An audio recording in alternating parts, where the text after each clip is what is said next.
The sun dipped low over the village of Mabaso, painting the sky with soft strokes of orange and pink as it slowly sank behind the distant hills.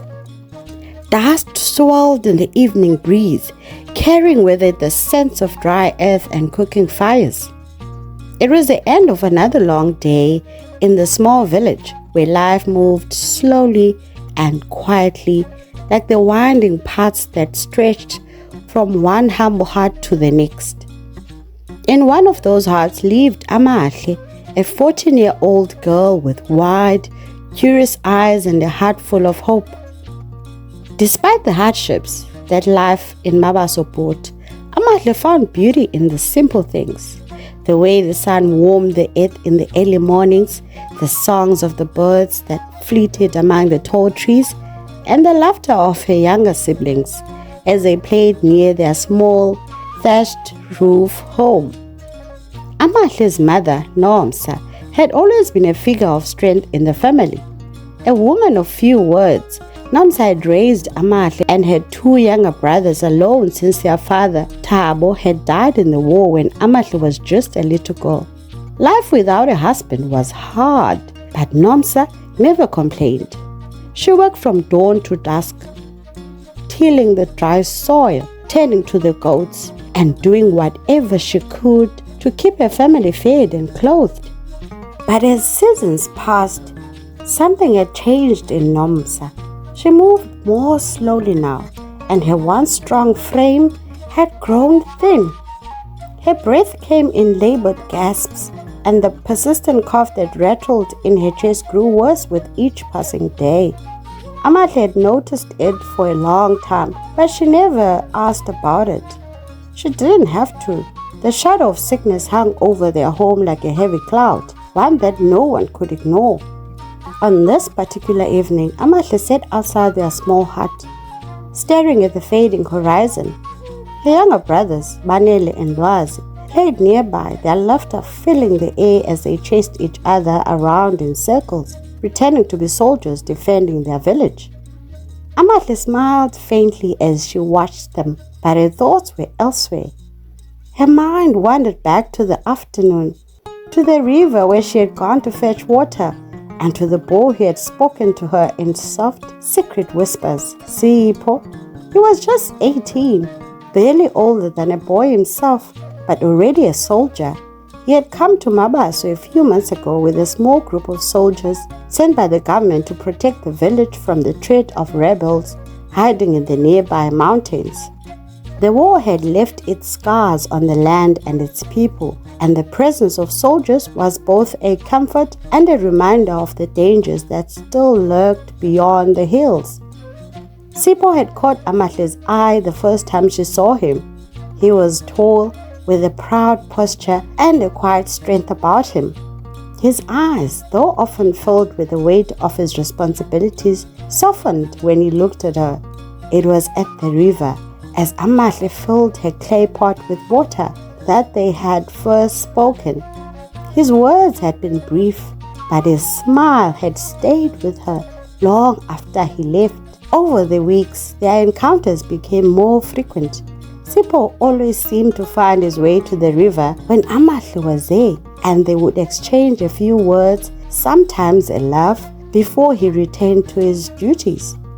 There was something unspoken between them, a connection that neither of them fully understood, but both felt deeply. Amahle was too young to know much about love, but the feelings she had for Sipho were new and exciting. They filled her with a warmth she hadn't known before, a brightness that cut through the shadows of worry that often clouded her mind. Worries about her mother, about their future, about the sickness that seemed to grow stronger in their home with each passing day. As the sky darkened and the stars began to twinkle overhead, Amahle heard her mother's voice calling from inside the hut. "Amahle, it's time to come in." She stood up, dusting off her hands, and called her brothers to come inside. Banele and Lwazi, their faces flushed and glowing with the excitement of their game, ran past her, tumbling through the doorway with loud laughter. Amahle followed, her thoughts still lingering on Sipho and the warmth of his smile. Inside the hut, Nomsa sat by the small fire, stirring a pot of maize porridge for dinner. Her face was lined with the years of hard work and worry, but her eyes still held the quiet strength that Amahle had always admired. "How was the river today?" Nomsa asked, not looking up from the pot. "It was fine, Mama," Amahle replied, sitting down beside her mother. Nomsa didn't ask any more questions, but Amahle could feel her mother's gaze on her, as though she could sense the thoughts swirling in her daughter's mind.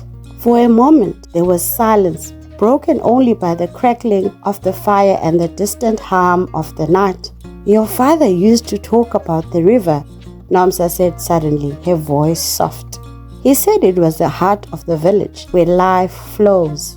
Amahle nodded, though she had only faint memories of her father. He had been a soldier too once. He had left to fight in a war far from home, and he had never returned.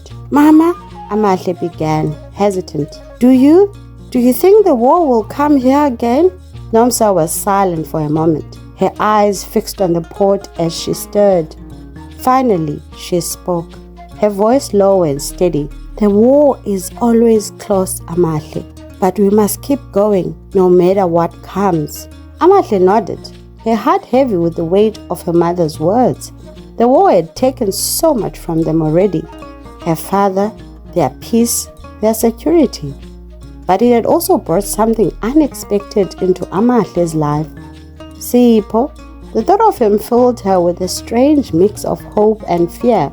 She didn't know what the future held, but for the first time in a long while, she felt like maybe, just maybe, there was something to look forward to. As she sat beside the fire, the warmth of the flames dancing on her face, Amahle glanced at her mother. Nomsa's face was pale, her breathing shallow. The sickness was getting worse. Amahle could see it, feel it. She wanted to ask, wanted to know what was happening, but the words stuck in her throat. Instead, she reached out and gently placed her hand on her mother's, feeling the roughness of her skin, the warmth beneath the surface.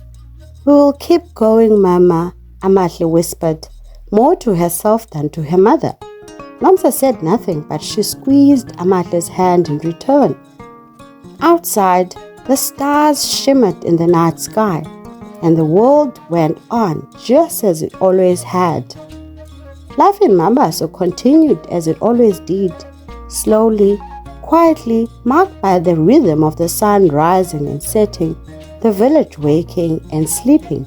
Yet, for Amahle, everything had started to feel different. Her thoughts were constantly drifting to Sipho, and the brief moments they shared at the river were the highlights of her days. She found herself smiling more, her heart quickening at the thought of seeing him again. In the quiet corners of her mind, she began to imagine a future where she and Sipho could be together. But in a village like Mabaso, love, especially love like theirs, had to be hidden. Sipho was a soldier, and his presence in the village was not meant to be personal. He had a duty to protect, to fight, not to fall in love with a young village girl. The villagers, too, would never accept it.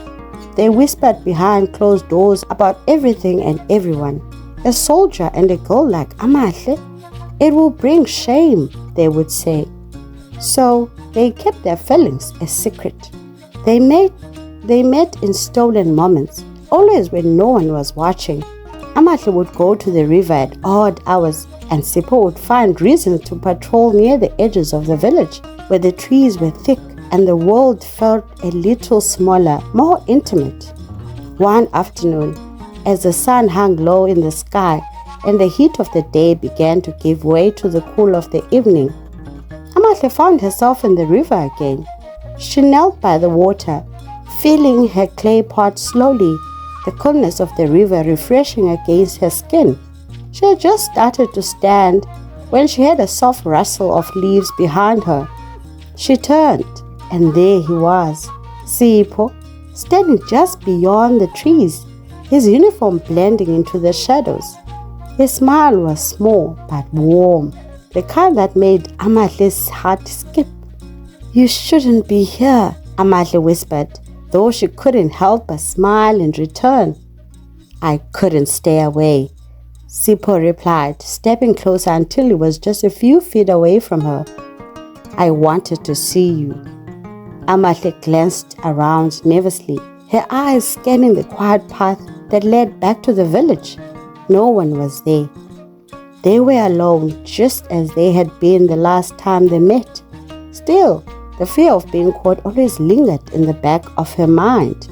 "You know what people would say," she murmured, though her feet remained rooted in place, her heart pulling her toward him. "I don't care what people say," Sipho said softly. He took another step forward, until he was close enough that Amahle could feel the warmth of his presence. "I care about you."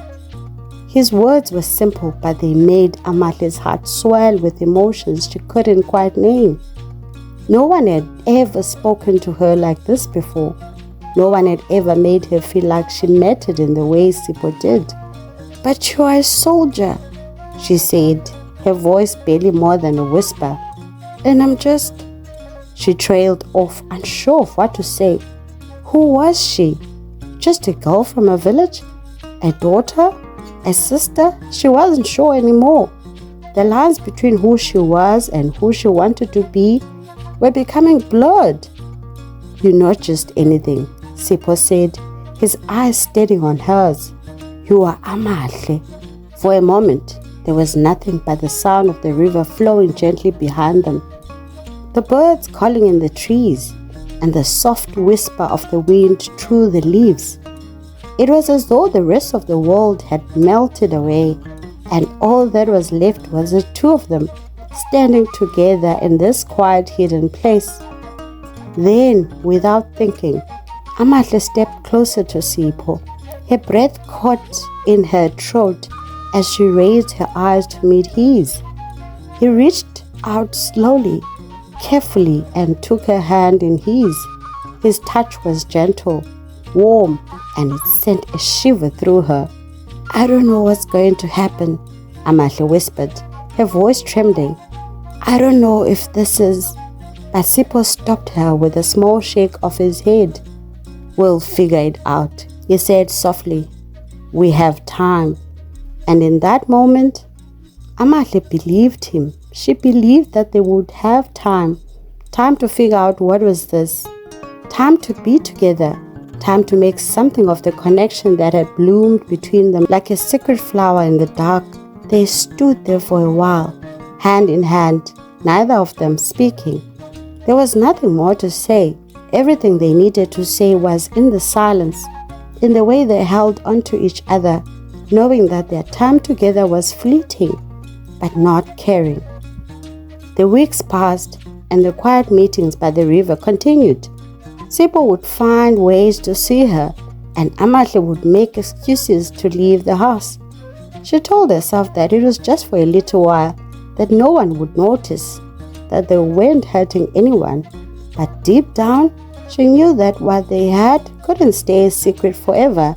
And then, one evening, everything changed. Amahle had been feeling strange for a few days, nauseous in the mornings, tired even after a full night's sleep. She thought it was just the heat, or maybe the stress of worrying about her mother's illness. But when she missed her monthly cycle, a cold realization settled over her. She was pregnant. At first, she refused to believe it. She told herself that it couldn't be true, that it was just her imagination. But as the days went on, the truth became impossible to deny. She was carrying Sipho's child, and there was no hiding it. Panic set in. What would a mother say? What would the village think? She had heard the stories before, girls who got pregnant too young, girls who brought shame to their families. They were cast out, shunned, left to fend for themselves. And Sipho? What would he do? He was a soldier bound to his duty. You couldn't stay here, couldn't be part of her life. Not like this. Amahle sat by the river one afternoon, her hands trembling as she dipped them into the cool water. She had come here to think, to try and make sense of everything, but her mind was racing. Her thoughts tangled in knots of fear and confusion. I'm pregnant, she whispered to herself, her heart sinking.